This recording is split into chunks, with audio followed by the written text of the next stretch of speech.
Welcome. You got speed at the bottom. Wait, I got out of the helix. Woo! Tonight we have the superintendent of the South Red River Valley Division in the Thousand Lakes region, U.S. Army retired, Mr. Matt Lentz. Good Matt, take it evening. away. All right. Well, I got something for you that is my favorite thing to do. The Athearn Blue Box rebuild. So let's take a look. We're just going to go right into it. Let's take a look at the workbench. And right off the bat, I'll do spotlight. Okay. Let's go. Let's see if you can see. Okay.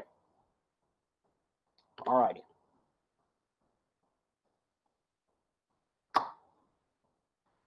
Classic Athearn Blue Box SD9.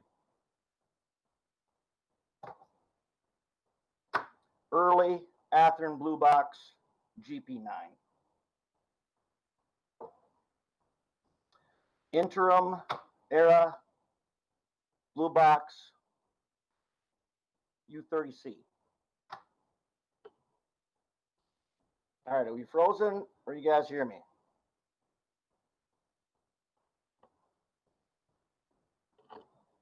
No, we can hear you. Keep going. Okay, all right. So, what I got for you, we're going to take these three apart. Then I've got an SD45 over here we're going to put back together. I've got sort of pre-staged for you. And we're going to put a new motor in it. We're going to put a special motor in it. First, let me talk about the eras and why I call it. This is what's called an early. You can see that here. See, no flywheels. Gray jet motor. And this one is really, really early. Because it has, if you can see this, let me get my pointer here. If you can see this, it's got a two-piece worm cover housing. So that makes this one pretty old. And it's got the metal side frames. Then we've got the SD9, still with the gray motor. This one's got steel flywheels, metal side frames, plastic clip, just the same setup as they've always used. And this one has a cover over the gearbox on the bottom. Then we get what we call interim. Actually, this would be a post-1984 version. What you're going to need to do is ask Tony Cook these questions about these classifications. But this has plastic side frames. It's got the one-piece worm housing. It's got the gold motor. And it's got the brass flywheels. All right. We're going to break these down. I'm going to show you first what we're going to turn them into. Let's see if you guys can see that right there. This is metal side frame, U30C, two-piece worm housing cover, screw-in light post. It's been remotored with a rare earth magnet 24-volt motor. Let's take a look how it runs. You aren't going to be able to hear it because it doesn't really make any sound.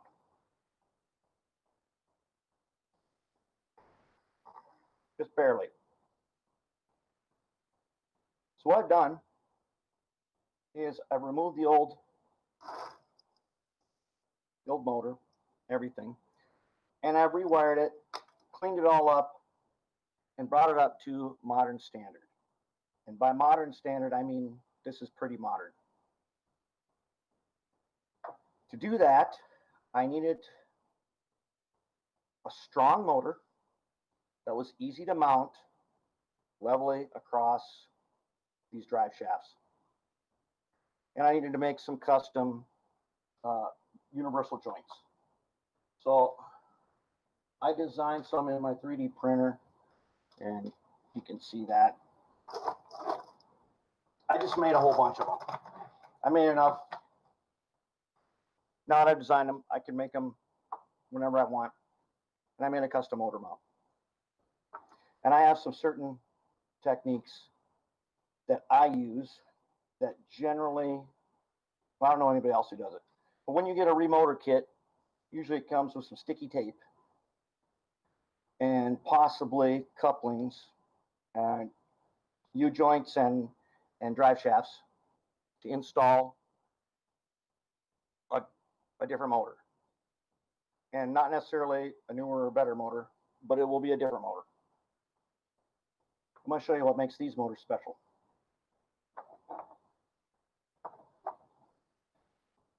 These are the last 6 I got.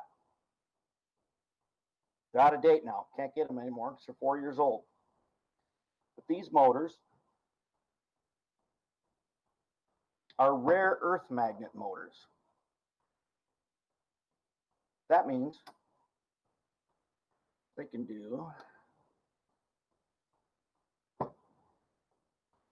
that.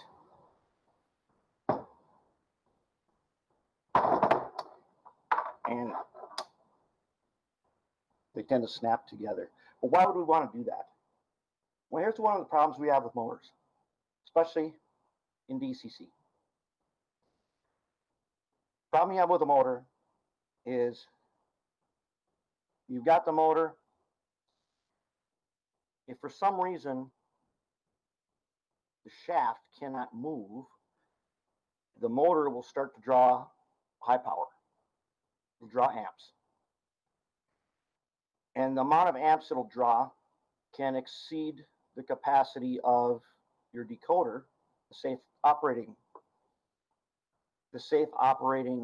amperage that it can handle, and it'll blow it out, and then you're out the cost of a decoder. Or worse, you have a stall somewhere, and you've probably seen, melted rails, melted wheels, melted parts. It even cause a fire, some things like that. Well, we don't want that.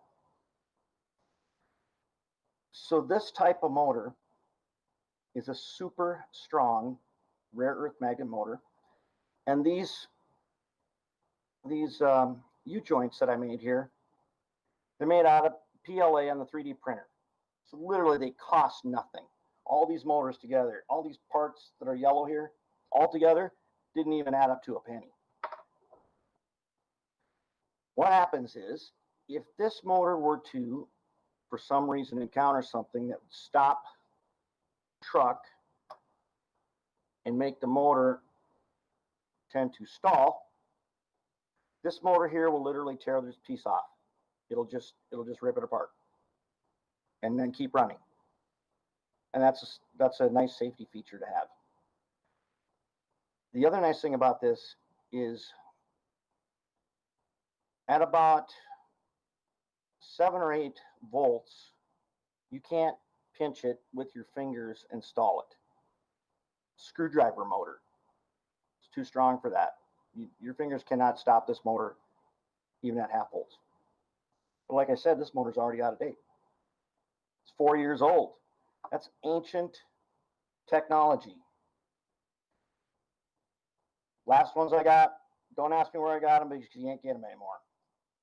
And there's a reason. They've got better motors. And I have some to demonstrate. And why we would want to be messing around with these old Athearn Blue Boxes. Because by learning the skill necessary to take this from 1960s technology to something today, improving the pickup and everything, that allows us to do something like this. This is an Alco Models DL600B RSD15 RAS locomotive. Happens to be the one I'm going to paint on Thursday night. The skills that you get from rebuilding old Athearn locomotives, you can use to rebuild. Same principles apply just takes more practice and more, you need to put more thought into it. This, for a brass locomotive, that's pretty darn quiet. That locomotive had this motor in it. This motor here normally draws about 1.5 amps, and that's a lot. These motors, under normal operations, they rarely exceed 3/4 of an amp, rarely. But being out of date, moving on to something new, got this. This is the thing. Why we spend time rebuilding old Athearns? Because there it is, a dual motor, DD40, 2 brand new Mabuchi 24-volt high sensitivity motors. Same thing, they can rip apart the U-joints if they were to stall. At 24 volts, under complete stall, not this wheel slipping stall, but total stall is 2.3 amps. However, we're only running 14 volts. A complete stall of this motor at about 14, 15 volts is roughly 1.5 amps. However, you're not going to be able to stall it because at 4% power, with something like 0.5 volt, we're moving. We are not even up to 1 volt yet, and we're moving.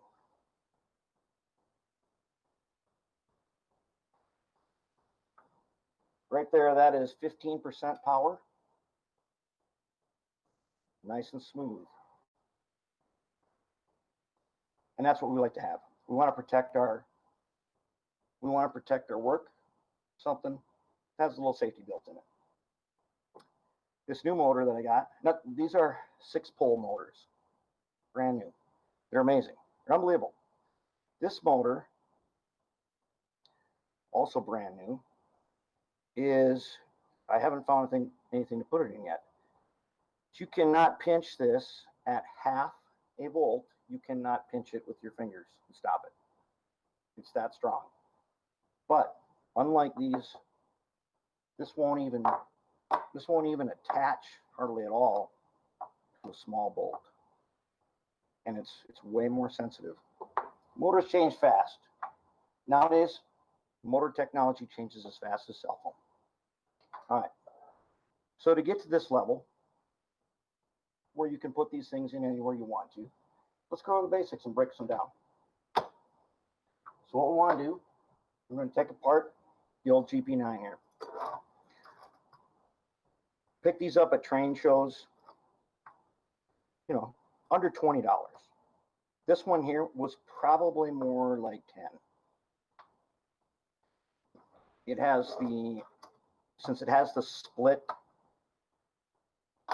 cover, inside this split cover is the worm and the thrust washer.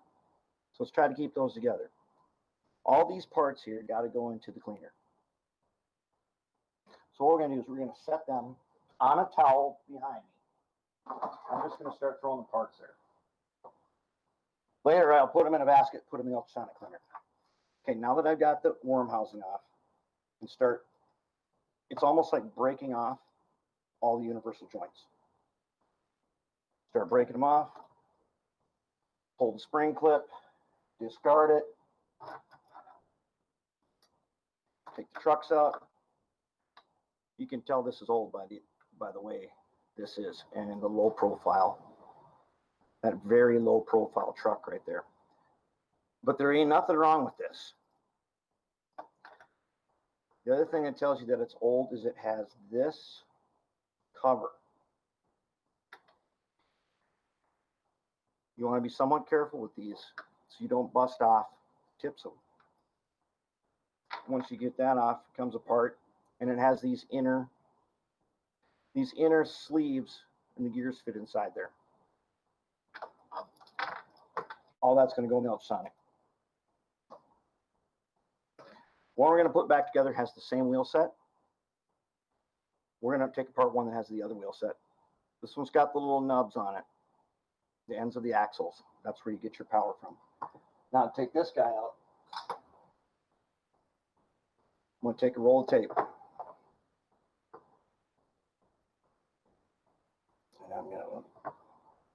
And I'm going to, and it's just going to break off anyways. I'm going to take a punch these out. They're dry rot.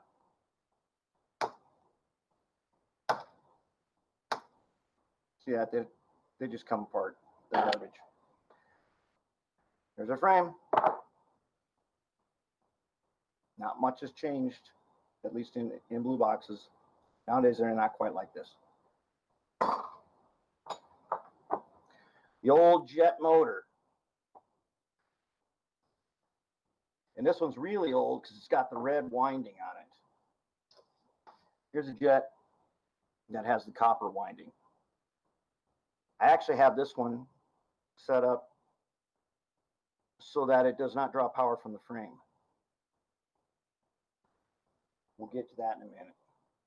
That go in the bin of spare motors. All right, that takes care of the GP9. Move on to one that's just a little bit more modern, the SD9. First thing I'm going to do is I'm going to remove the headlight bracket because I'm never going to use it again. Take the spring clip. It's got a bunch of flash rust on it.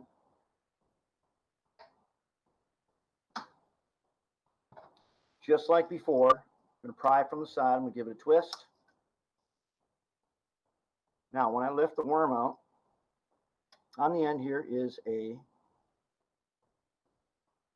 phosphor bronze bearing. Under that bearing is a thrust washer.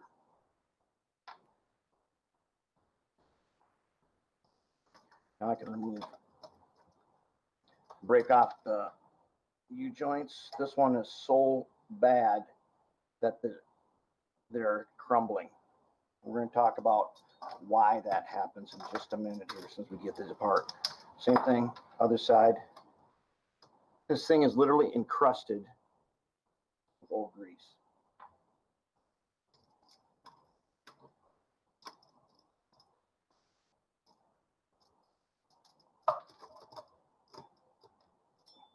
Truck's out. Same thing again. This thing, it's hard. We're just going to break it off. Again, just punch it out.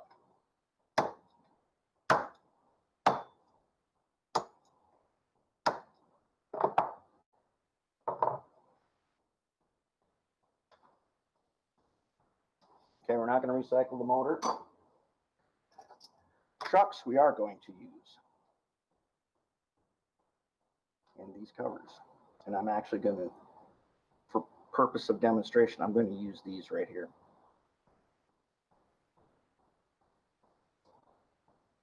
All right, frame, good to go. What we will need to do, we're going to mount couplers to this frame, and I always frame mount. I'm going to need to take a little bit off of this pad. You can see this, if you could see up close, there are basically two levels to this pad.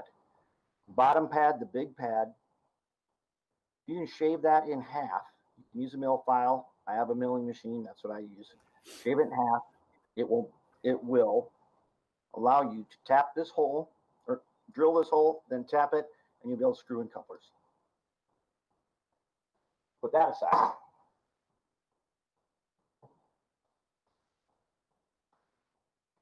Now, I've got a couple things here I'm going to show you. Okay, all of this dry rotting. Now, I've got over here some motor mounts that aren't dry rotted. In fact, they're still nice and spongy. And in fact, I've got a lot of them here that are like that, and they're old. One of the things that happens when these locomotives break them down, right? The shafts. When you go to rebuild these, there are endless amounts of articles written over the years, tips and techniques and things that people have used. And one of the problems is, in the past, here, before I tell you that, if you could see this, and this is one of mine I got in the 90s. Back then, I used to super glue number 7 Katy couplers onto these frames because it was easy. And if I want to change my mind, just break them off. Okay. Here is a motor mount. Look at that.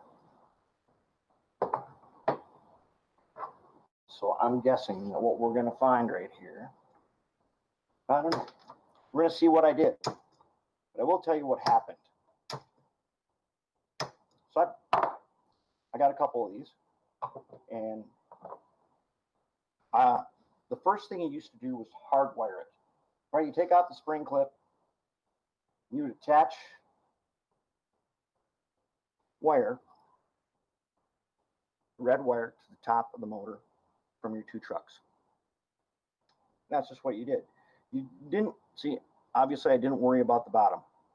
It still has the 2 little, the 2 wipers on it that wipe against this little machine spot in the bottom of the frame. But conventional wisdom at the time was to use Teflon, and still to this day, people are using Teflon lubrication. I think that's a bad idea, and it is my experience in taking these apart. I've got almost 300 of them, all used, all I've scored at train shows. And when I find the inside, I'm going to find out what this inside looks like. I'm going to give you a tip. To take this bottom piece off, do not pry it from the end. Go in from the side, push down with your small screwdriver, and it'll come right off without breaking. Now let's see if this is one of those that I used the Teflon on, or did I use the good stuff?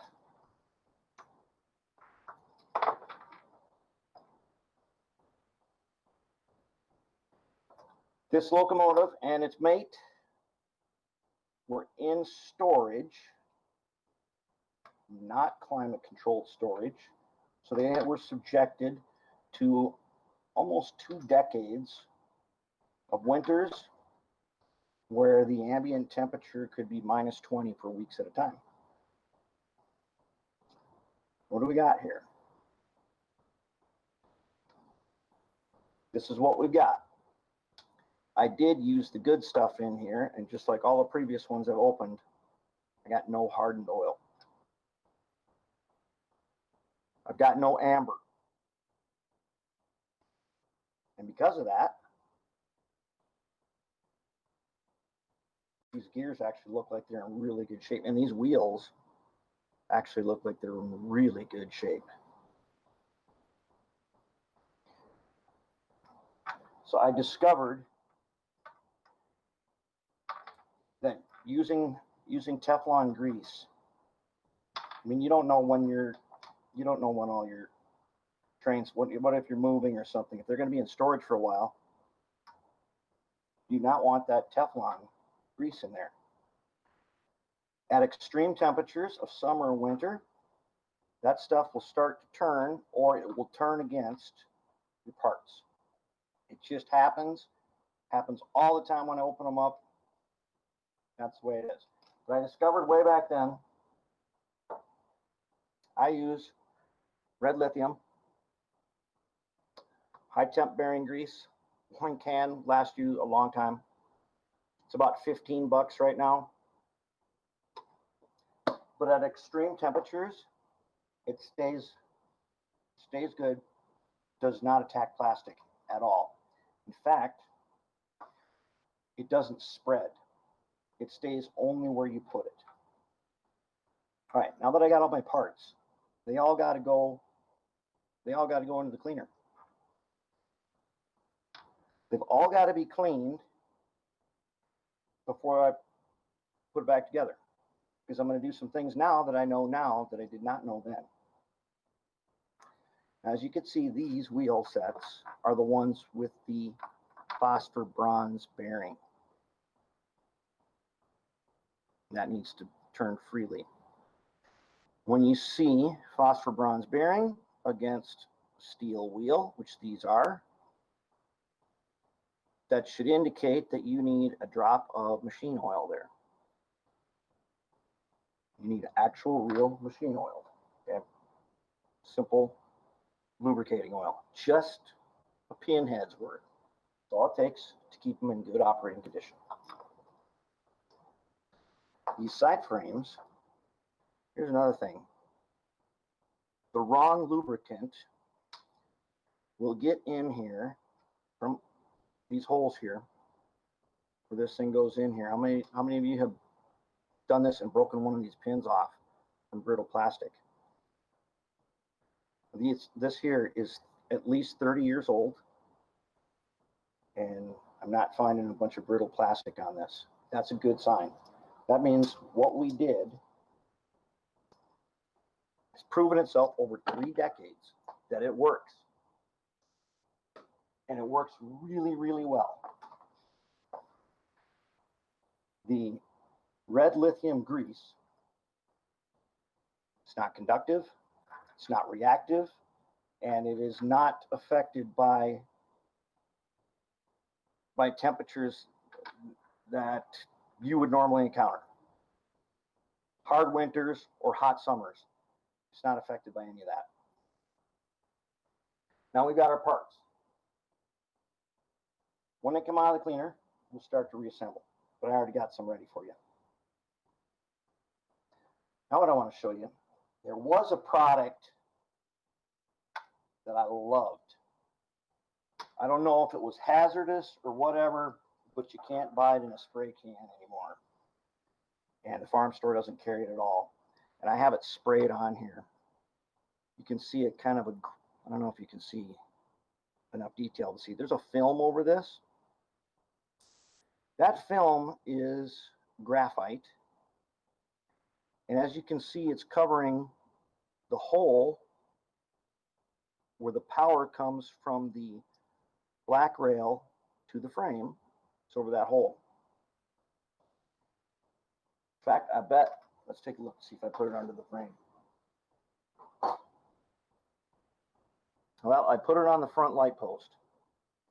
What it does, it was called slip plate, and it was a conductive graphite. It was a really neat product, and it's totally stopped corrosion, because I'm sure you've all seen these where they are rusted. Just washing them will cause them to flash rust in a couple of hours. Cause them to rust all the way down in there. It'll cause these the metal insides of this, which I want to show you here. So I coated this with the conductive graphite, and it kept it from rusting. That was a good product. I wish we had that product again, but we don't. And fortunately, we got something better. All right, now let's see if we can get this sucker back together. This is SD45. We're going to take these trucks that I have prepared. Now I've got some nice clean parts for this, but for now, I'm just going to recycle these two right here, one or nothing. The reason I'm showing you this one and not the one with the square bearings in it, the ones with the square bearings in it are not nearly as common at train shows as these are. And some of you, especially if you're new, you don't know what you're getting. You don't know what you're getting into when you go after an Athearn Blue Box, only to find out that what the heck is with this these trucks that fit into these round holes in here, and why they derail all the time. They are notorious, especially the SDP40 and the SD45 that have these trucks, are notoriously difficult to keep on the track. That's why I want to show you this, because it's likely that many of you either have them and don't run them, or you see them at train show and you're like, oh, I'm going to pass.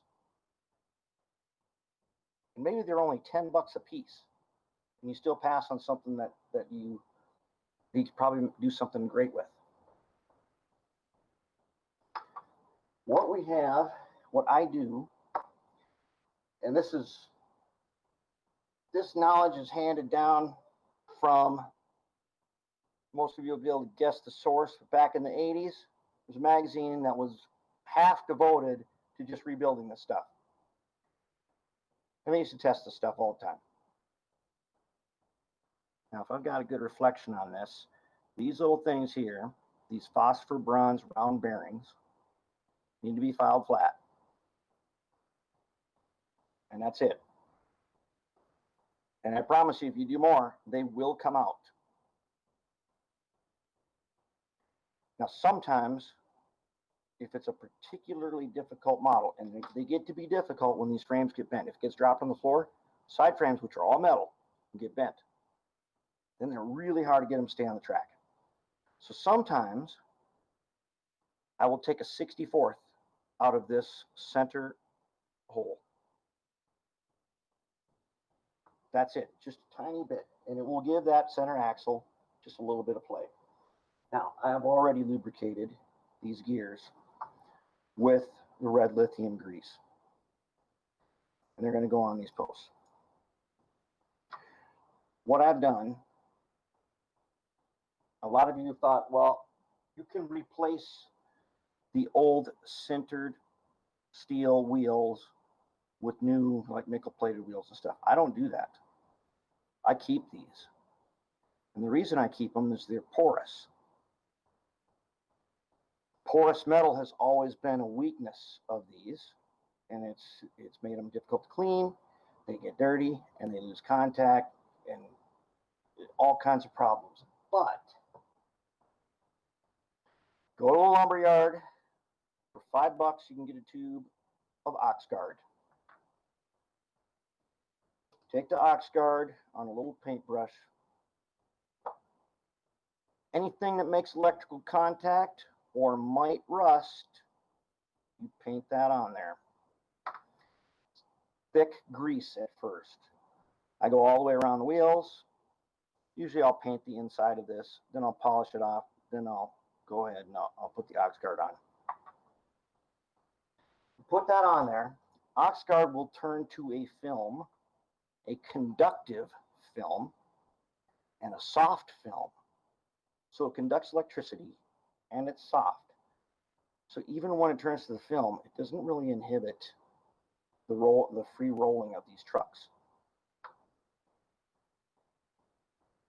But what it does do is it makes a huge difference in electrical pickup. In fact, I have all my track coated with it. This track on this workbench here has not been cleaned in like 4 or 5 years, and it doesn't need it. It just doesn't. Once you've coated it, it stays clean. It stays conductive, regardless of whether or not it gets dirty. All right, so I probably should have put these gears in here first, but that doesn't really matter. They only go in one way, so don't be afraid to take them apart. Just like that. There's only one way to get it to go together. There we have it. Now this particular truck happens to be missing a rear clip. That's just the way it was when I got it. I'm going to 3D print one and just make one. I'm not going to go salvage one. I'm not going to go hunting around for them. It's so easy to 3D print parts these days. I printed all of these things just today. And it's just that easy. The trick to 3D printing them, one, you got to know your printer, how you make the prints. Two, you got to figure out how to make this, which is actually fits on here like that. Trick to designing these is to figure out what is it in the real world. Well, what it is, it's a cylinder. It's got a cutout of a cylinder on each side, and it's got a sphere in the middle. It's only a matter of using your calipers and a machinist ruler, a little trial and error, and you'll come up with something. I'll tell you one thing that does not work is you don't 3D print the hole that goes on the shaft. You can leave a tiny hole, but if you 3D print the hole, it will never, ever turn out. You leave a tiny indentation or put a 0.5 millimeter hole all the way through, and then you'll have a place where you can, it's basically like using an auto center punch to drill a hole. That's all there is to it. The best way to get the hole in here is to put it in a lathe. If you don't have a lathe, twist drill and take your time with it. Try to make it nice and straight. Because these are round, the filament will guide you towards, kind of towards the center. But with these joints, you don't have to be centered on this thing. It can be off and it won't matter. All right, let's put this guy together.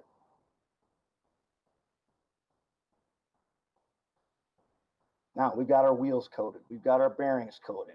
We've coated all the parts that can rust. We've coated all the parts that might wear off and have corrosion. These side frames, they will corrode, and you will have some corrosion.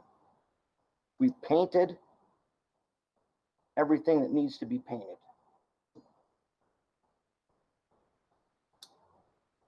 Okay, we have lubed. I put the grease in the gears just enough.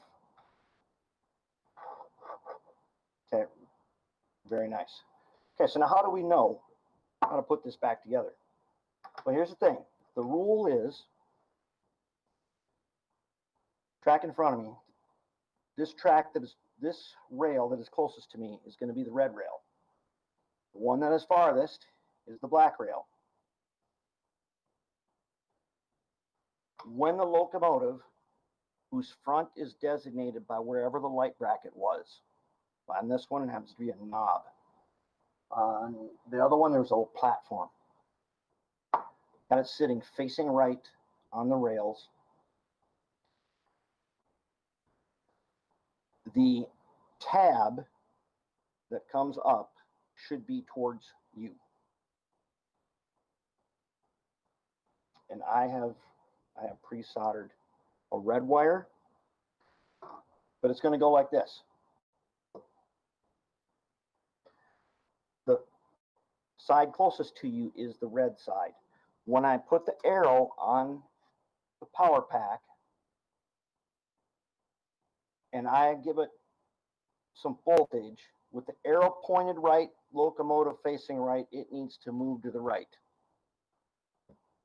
I always make all my stuff red and black. Keep it that simple. That way everything I have matches. Here's my motor. I'm going to mount this motor.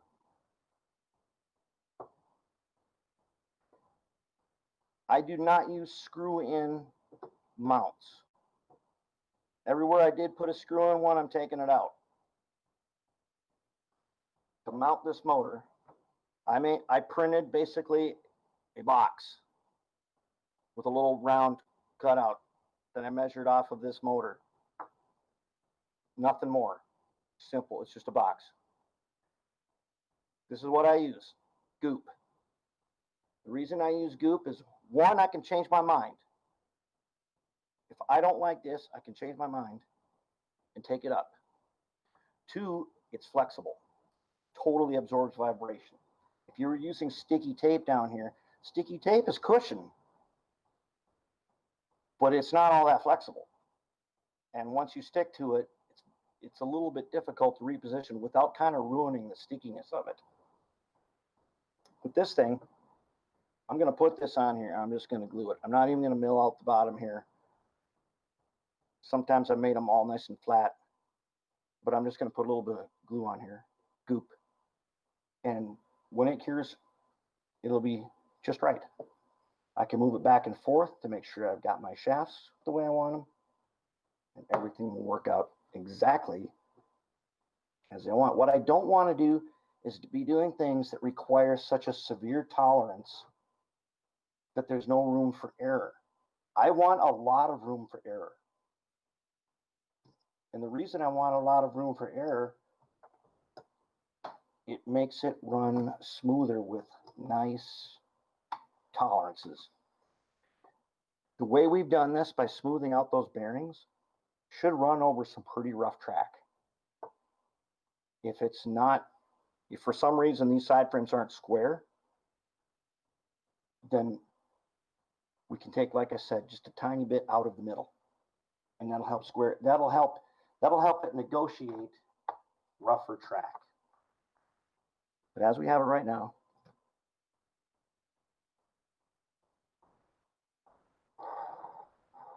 just that little bit of red lithium, and the red lithium will spread amongst the teeth, and then that's where it'll stay.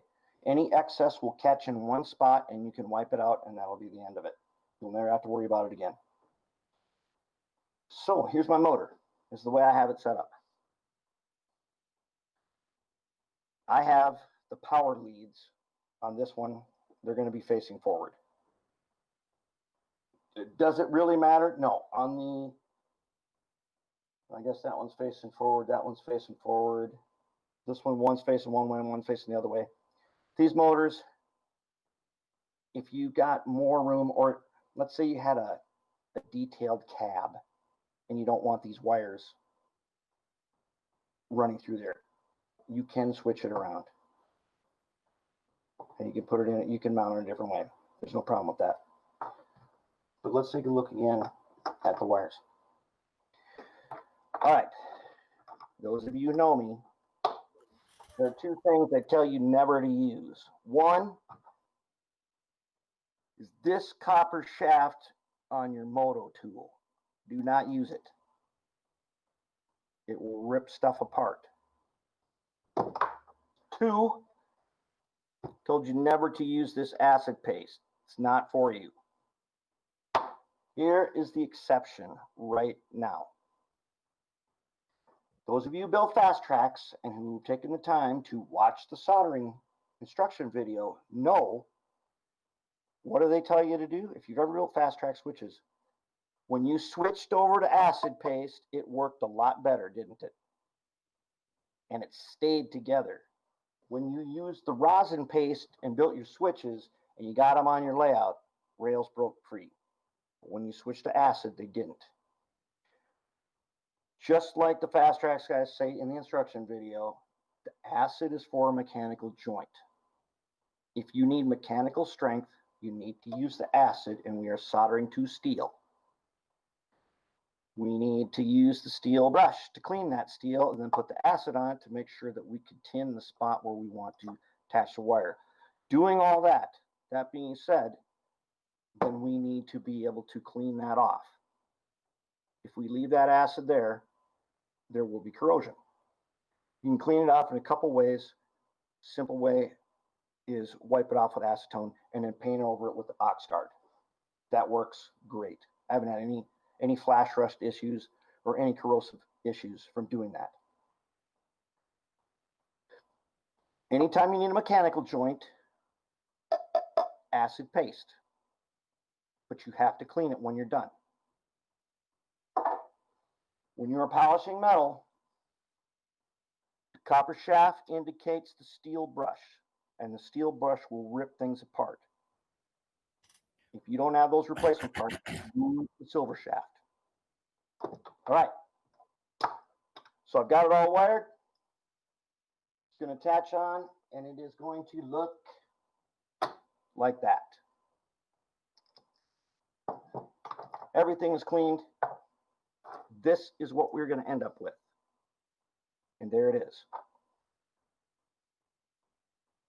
I painted these things so that they don't corrode. And I made a little PC board on top. What I've got here, I'll show you a blank one. Let's see here. Okay, here's a blank one. And then I've got a whole pile of them here that I've tinned. I take a little piece of PC board, I cut a strip down the middle and cut it off. I glue it onto the top here. I bring all the contact wires to the PC board, then I connect the motor to the PC board. That's how I do it on everything. So I get, even on this, here's one all set up. Red on the right, black on the left. That's how I get it set up. And that's how now, if I want to wire a decoder in, all I need to do is disconnect the two motor leads, get the power from the PC board to my decoder to the motor, and we're done. All right, let's try it, and then you guys can ask some questions if you got any. Okay, so this is our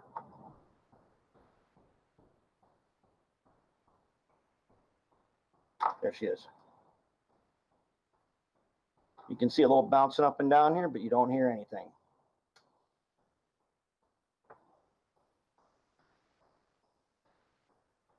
Very nice. That's all there is to it. In the next, since this is the last of these motors, I'm going to have to find whatever the new replacement for the double shaft motor is. I'm hoping it's one of these Mabuchis. Haven't found a double shaft version of it yet, but that's what I'm hoping to get out of that. Okay, now you guys can tell me, what do you want to see? If you want to see something, chances are I have it. Or if they're...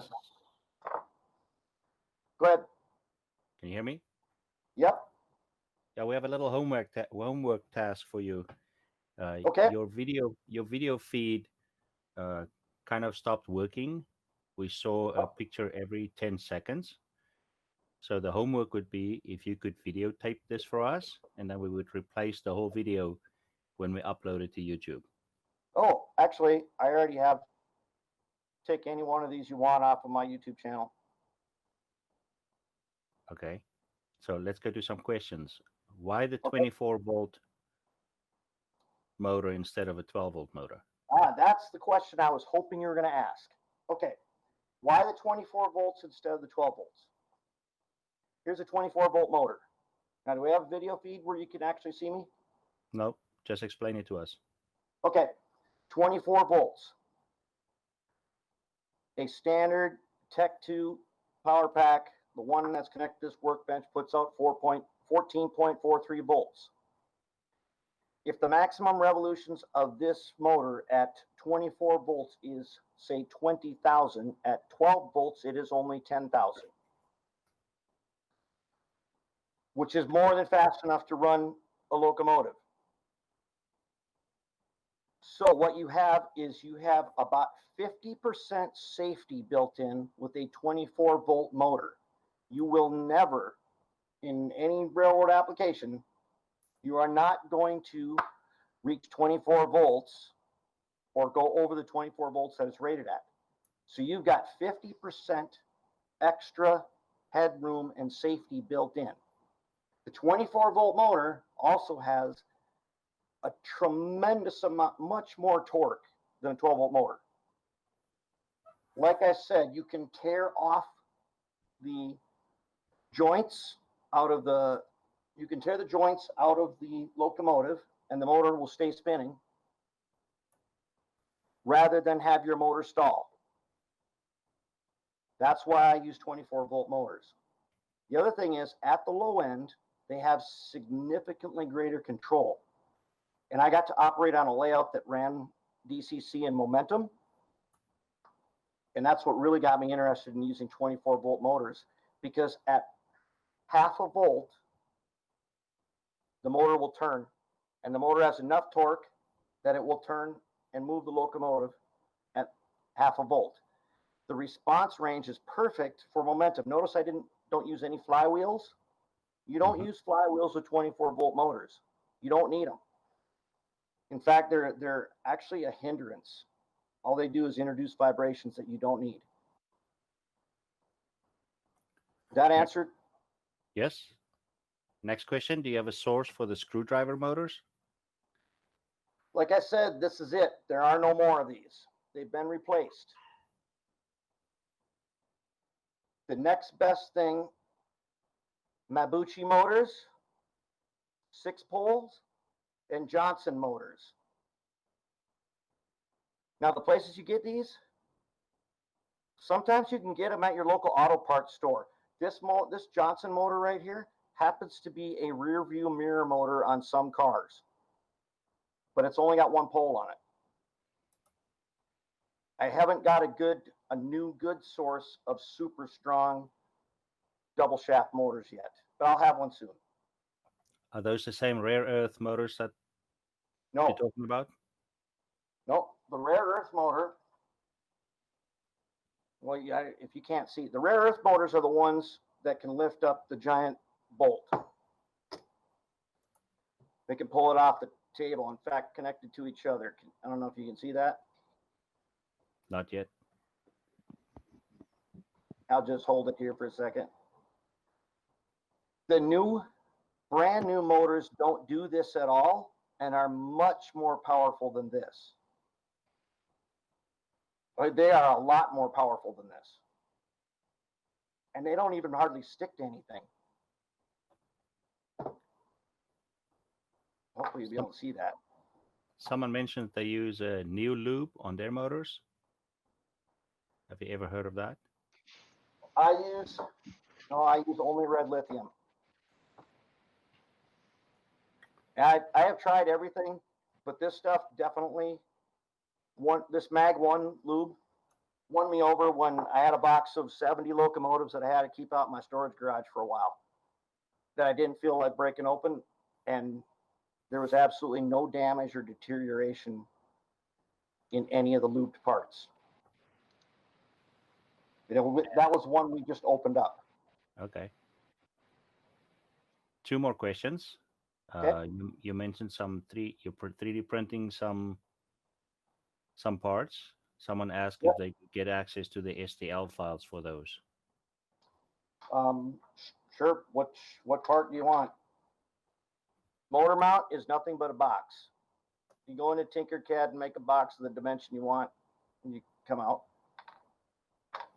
Shafts and couplings, they're nothing more than cylinders with a cutout. Correct. So I just measure them with a caliper, and then that's what I put in my modeling program, and then I print them. And the last question is, how do people get to your YouTube channel? My YouTube channel is Elite194. Elite194. Yes, and you can see everything I've done here. I do in depth in building this DD40 is probably a 10-part series. Doing this U30C that we've been looking at just now, that's in there. Pretty much every locomotive that Athearn makes, I've got in there.